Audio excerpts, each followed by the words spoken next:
Berarti Jokowi ini sarjana S1, sarjana muda, atau apa jadinya? Ya S1, lulus S1. S1. Iya, Dari lulus Fakultas Kehutanan. dari Fakultas Kehutanan. Dengan titel Dokter Andes atau insinyur? Insinyur. Yakin bahwa Joko Widodo adalah pemegang ijazah asli S1 dari Fakultas Kehutanan UGM, tetapi keyakinan Bapak itu tidak didukung dengan penglihatan langsung ya. Artinya Bapak tidak pernah melihat langsung, tidak pernah diperlihatkan tentang fisik ijazah itu. Saya percaya Mas Reza juga lulusan UGM. Saya juga tidak pernah meminta Mas Reza menunjukkan ijazah kepada saya. Dan saya percaya pada Mas Reza. Saya lihat dari orang-orang yang berkompeten di dalam hal ini yang meluluskan, yaitu Universitas Gadjah Mada, Fakultas Psikologi, tempat Mas Reza juga bekerja. Dari situ, apalagi ada teman-teman yang menyatakan, bagi saya cukup, tidak harus menunjukkan fisiknya. Dan berarti apa yang Pak Kun bisa katakan ketika ada 3 orang yang tanda petik mengharuskan pihak UGM untuk memperlihatkan ijazah Joko Widodo? Saya berbicara sesungguhnya tentang Mas Roy, Bang Risman, dan Dr. Tifa. Sekarang kenapa harus ijazah itu ditunjukkan? Sekali lagi pertanyaan, bahwa bukti itu tidak harus ditunjukkan fisik itu harus ada. Tetapi tanda-tanda yang lain itu sudah bisa cukup menjelaskan kepada kita tentang makna yang dimaksud. Tetapi kemudian yang terjadi adalah justru kadang-kadang dalam diri saya, karena saya juga tidak sepenuhnya mendukung Pak Jokowi. Ketika saya membaca petisi UGM dulu, saya justru malah bertentangan dengan Jokowi. Tetapi saya tetap berpendapat bahwa saya sebagai orang UGM yang tahu bahwa Pak Jokowi itu lulusan UGM, maka kebenaran harus saya tegakkan. Meskipun sekarang dalam banyak hal saya masih tidak suka dengan kebijakan Pak Jokowi. Jadi sekali lagi di mata saya, seorang profesor, seorang guru itu salah itu boleh, tapi jangan sampai saya berbohong. Lah karena itulah maka kemudian sekali lagi saya bertanya, kenapa harus ditunjukkan? Dan apalagi kalau misalnya itu persoalan-persoalan seperti itu kan adalah hak saya untuk bisa menunjukkan atau tidak.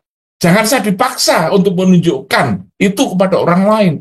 Kalau kita bicara pembuktian, maka sudah fisik ijazah itu harus diperlihatkan untuk diuji. Sekarang pertanyaan saya adalah, kenapa harus ijazah? Itu asli atau palsu? Tetapi Pak Jokowi itu adalah benar-benar lulusan UGM. Kalau dia lulusan UGM, maka dia berhak akan ijazah. Ini dulu harus kita pegang. Gitu loh. Kemudian ketika jasa itu tidak ditunjukkan atau jasa itu kemudian dicap atau palsu, sekarang kenapa ketiga orang itu berani mengatakan dia jasa palsu, padahal mereka belum pernah melihat. Kemudian yang kedua adalah mereka hanya melihat, memeriksa, katanya peneliti, tapi yang diteliti itu adalah fotokopian. Sekarang pertanyaan saya adalah kualitas seperti apa penelitian seperti itu, karena sumber datanya tidak jelas, sumber datanya tidak valid. Kalau itu memang ada ya kan Pak Jokowi sudah menyisikan nanti di sidang, di pengadilan. Dan itu adalah hak Pak Jokowi untuk menunjukkan itu. Kenapa kita harus memaksa? Bukankah seseorang punya hak untuk menunjukkan atau tidak? Yang berani bersaksi mengatakan bahwa kalau mereka ijazah itu dicetak di Pasar Pramuka. Itu bohong. Pak Kunchoro, kalau Profesor Sofyan Effendi pernah meragukan gelar kesarjanaannya seorang Jokowi, walaupun kemudian keraguan-keraguan itu dia koreksi sendiri. Kalau menurut Pak Kunchoro sendiri, sebetulnya Joko Widodo ini sarjananya apa? S1 atau sarjana muda atau justru tanpa gelar sarjana sama sekali? Saya punya banyak teman, ada teman kos, adik teman seangkatan saya itu menceritakan kepada saya pada satu acara bahwa Pak Jokowi itu betul-betul lulusan UGM.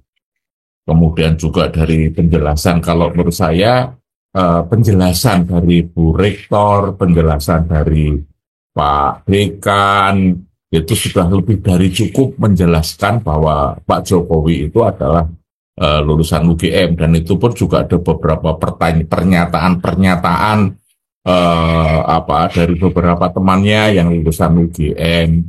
Jadi kalau saya melihat bahwa ada beberapa bukti foto dan sebagainya. Kebetulan saya menjadi ketua Dewan Guru Besar, banyak bergaul dengan dosen-dosen dari Kehutanan, dan saya bertanya kepada mereka, benar enggak? Dosen-dosen mengatakan benar, ya sudah, apalagi saya yang tidak saya sanksikan, begitu. Ya benar, lulusan UGM, tapi pertanyaan saya tadi Pak, berarti Jokowi ini sarjana S1, sarjana muda, atau apa jadinya? Ya S1, lulus S1. S1?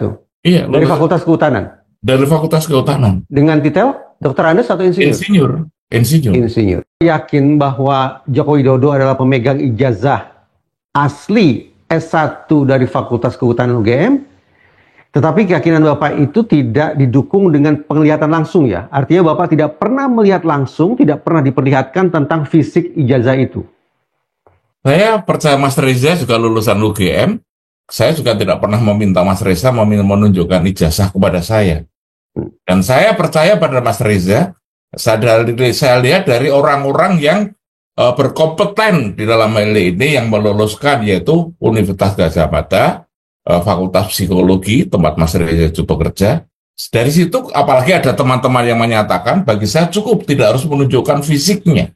Dan berarti ini, apa yang Pak Kun bisa katakan ketika ada 3 orang yang tanda petik mengharuskan pihak UGM untuk memperlihatkan ijazah Joko Widodo? Saya berbicara sesungguhnya tentang Mas Roy, Bang Risman, dan Dr. Tifa.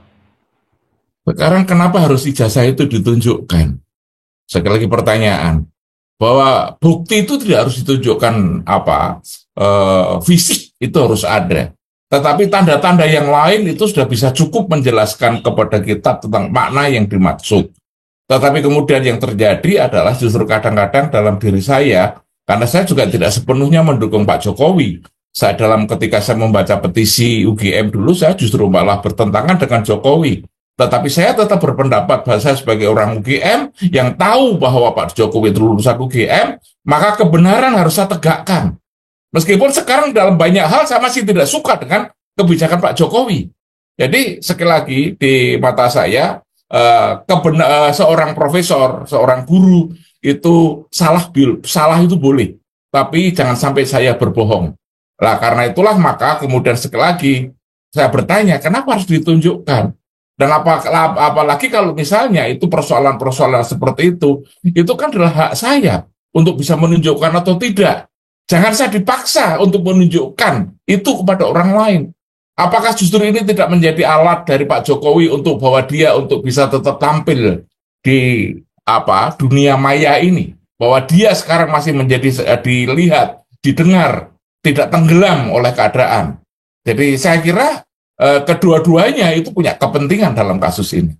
Kalau menurut Pak Kun, bagaimana cara yang paling tepat untuk menengahi polemik apakah ijazah Jokowi itu asli atau palsu? Bukankah kalau kebenaran harus ditegakkan, maka konsekuensinya kita harus bawa ke ranah hukum. Dan di ranah hukum kita bicara tentang pembuktian. Kalau kita bicara pembuktian, maka sudah fisik ijazah itu harus diperlihatkan untuk diuji. Sekarang pertanyaan saya adalah, kenapa harus ijazah itu asli atau palsu? Tetapi Pak Jokowi itu adalah benar-benar lulusan UGM. Kalau dia lulusan UGM, maka dia berhak akan ijazah. Ini dulu harus kita pegang. Gitu loh. Kemudian ketika jasa itu tidak ditunjukkan atau ijazah itu kemudian dicap atau palsu, sekarang kenapa ketiga orang itu berani mengatakan dia jasa palsu? Padahal mereka belum pernah melihat. Kemudian yang kedua adalah mereka hanya melihat, memeriksa, katanya peneliti. Tapi yang diteliti itu adalah fotokopian-fotokopian. Sekarang pertanyaan saya adalah, kualitas seperti apa penelitian seperti itu, karena sumber datanya tidak jelas. Sumber datanya tidak valid. Alhasil, ketika Pak Kunchoro pun meragukan katakanlah hasil penelitian dari Mas Roy, Bang Rismon, dan Dr. Tifa, maka semakin kuat pemikiran saya bahwa memang barang itu harus diperlihatkan ke kedua belah pihak untuk diuji sampai pada akhirnya kita tidak lagi bicara spekulasi, tidak lagi mempertanyakan tentang kualitas riset, tapi sungguh-sungguh mengacu pada keberadaan ijazah itu. Kalau memang itu ada. Kalau itu memang ada, ya kan Pak Jokowi sudah menyajikan nanti di sidang, di pengadilan. Dan itu adalah hak Pak Jokowi untuk menunjukkan itu. Kenapa kita harus memaksa? Bukankah seseorang punya hak untuk menunjukkan atau tidak? Nah, tetapi sekarang yang melihat, kalau saya bilang dengan Pak Sofyan Effendi itu dapat data dari mana? Gitu loh. saya melihat bahwa Pak Sofyan Effendi itu adalah seorang deterministik. Ya, beliau itu adalah sudah pendamping yang kuat. Dulu beliau itu punya pendamping yang sangat kuat, yaitu Profesor Warsito Utomo, ada almarhum dan juga almarhum Profesor Agus Dwianto. Tetapi ketika kemudian beliau sekarang sudah tidak punya pendamping karena sudah meninggal, seakan-akan semuanya lepas. Semuanya lepas itu maksudnya bagaimana Pak Kun? Ya, tidak ada yang mengandalkan, tidak ada mengontrol, membantu Pak tempat diskusi dengan beliau. Yang terakhir, apa yang ingin Pak Kun katakan ketika Profesor Sofyan Effendi sempat mengatakan bahwa ya beliau meragukan lah kesarjanaannya seorang Jokowi? Nah, sekarang datanya dari mana beliau? Beliau selesai rektor, apakah dia melihat-lihat data tentang Jokowi pada waktu beliau menjadi rektor? Pada waktu itu Jokowi belum siapa-siapa, dia belum tahu. Dan saya nggak yakin Pak Sofyan Effendi itu melihat.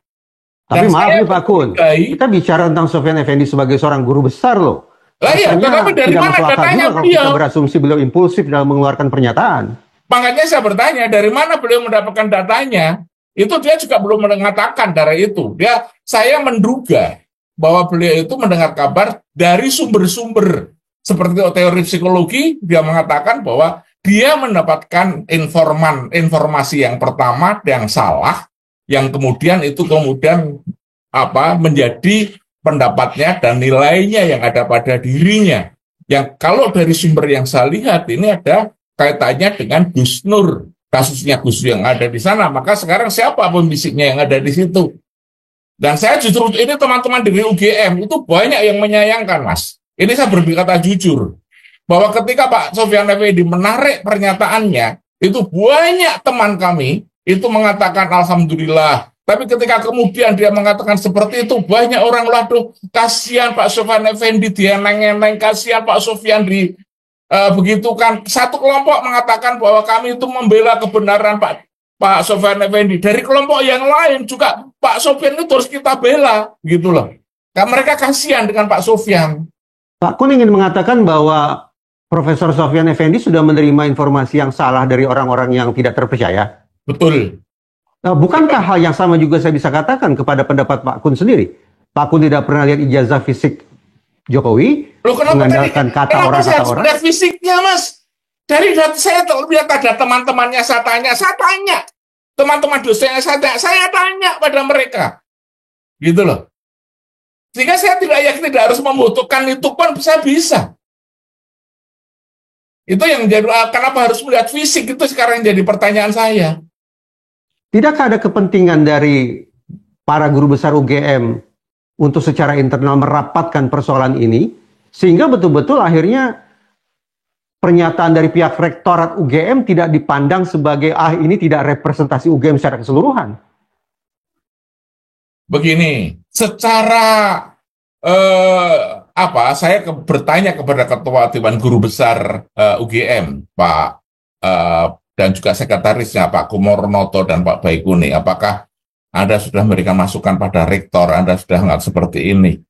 Dan kami juga sudah membuat semacam mengingatkan agar UGM yang selama ini sekarang dibuat terpuruk, bagaimana kita bangga dengan warga UGM. Dan memang sekarang kita bisa melihat bahwa UGM dengan dalam kabinet yang sekarang ini jumlah menteri, jumlah pejabatnya itu berkurang drastis, turun drastis dibandingkan yang lalu. Apakah ini efek Jokowi atau efek siapa yang lain, saya tidak tahu. Tetapi sekali lagi, saya sudah mengusulkan pada meminta dan Pak Ketua DGB Pak Baikuni mengatakan sudah menyampaikan ini kepada rektor, mereka sudah memberikan masukan.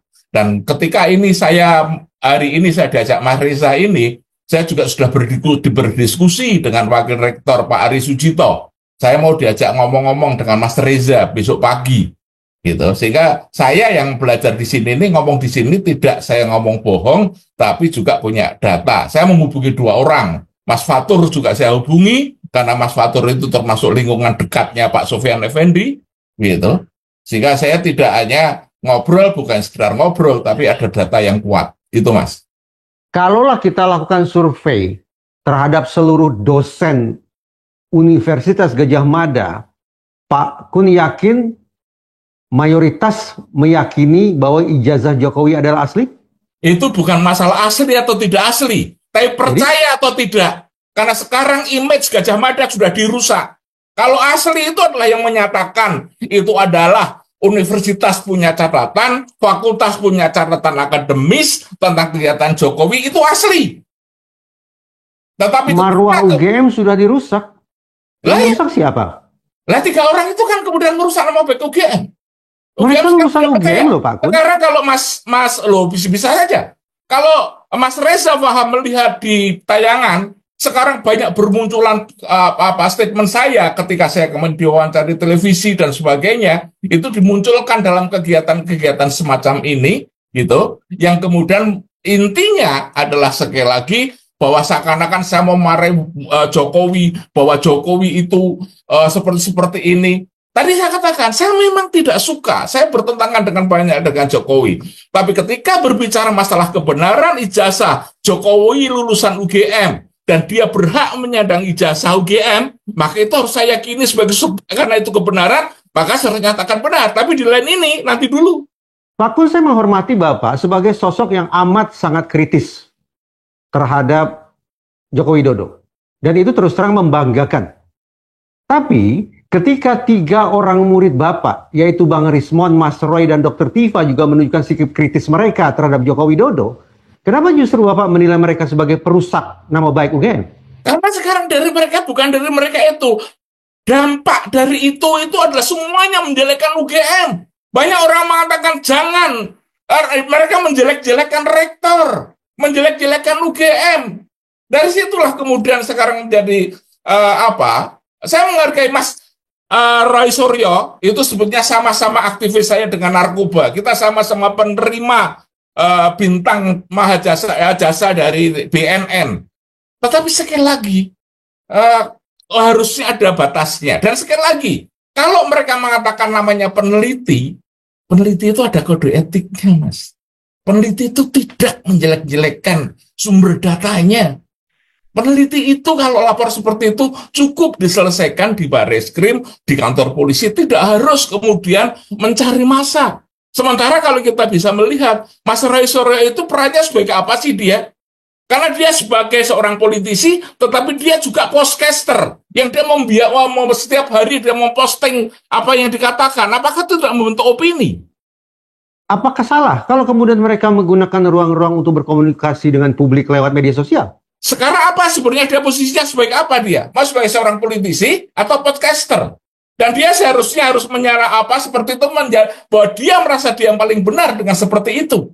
Saya balik saja. Kenapa kemudian dulu sekian banyak guru besar dipimpin oleh Pak Kun tidak berkirim surat langsung kepada Joko Widodo?